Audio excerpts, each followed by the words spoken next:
بسم الله الرحمن الرحیم. کار مې کو بیزی وم خو یو کس راته چې عمران خان اریسټ کړی دی او چې کار مې ختم کو نو کمنټس کې ټولو جی وی آی ډیزلیانو سو دغه منشن کړی ما نو ټولو ته مې دا چیلنج دی که نه 3 کاله یاد کړي 3 کاله په عمران خان سزا اورېدلې شوې ده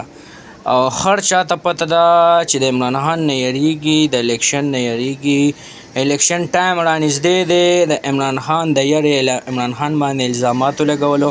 چې کم دلګانو کارپېټونه پټ کړي دي کم مولانو کارپېټونه غلاګانې کړي دي چا موټرې پټې کړې هغې ته هېڅ نه ویل کېږي صرف یو کس یو ګړی پټه کړې ده فخر پې کوم چې یو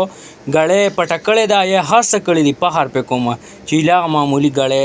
یا خرڅه کړې ده هر څه یو څه کړي دي خبر خال په هغې باندې هغه 3 کاله کېد دی ټول مولانو ته مې چیلنج دی دستار ته وایم دستار نه دی دستار جی وی آی والا لقمان ته وایم چې تاسو دواړو ته دا خبره ده زما کو عمران خان په 3 میاشتو کې آزاد نه شو ٹھیک شو دا ټول غیر قانوني دي او ډېر خوشحالېږم ما ډېر بیخي مو خوشحالېږي دې کې هېڅ نشته انشاءالله تعالی ډېر ژر به عمران خان آزاد شي داسې مخکې مې یو ځل زمری ګیر شي او بیا حال تاسو لیدلی پوه شوې او په هغې باندې ډېر زیات تاسو شور جوړ کړی وو چونکې د هغې نه غټه حادثه اوس په دیر کې باجوړ کې شوې وه ماشومان شهیدان شوي په هغې چا دغه ونه کړو خو برخاله پرېږده یو طرف ته که ټیک شو خو زما دا چیلنج دی که عمران خان په 3 میاشتو کې آزاد نه شو دنه که نه 3 یا 4 ځکه یادوم چې دا چې کوم بېغیرت حکومت دی دا تر هغې عمران خان نشي راپرېږدي چې رسو الیکشن شوی نه دی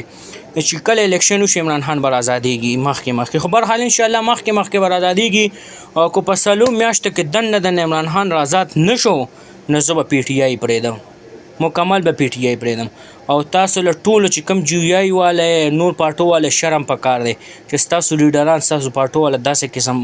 ارسټ کوي یا داسې قسم حرکتونه کوي چې غیر قانوني په غیر قانوني طور باندې ناست دي ترې ټایم ختم شوی دی قسم په خدای چې دومره بېغیرتو زما د پارټۍ کړې وې پی ټي آی کړې وې دا ما پوښه پرېښې وه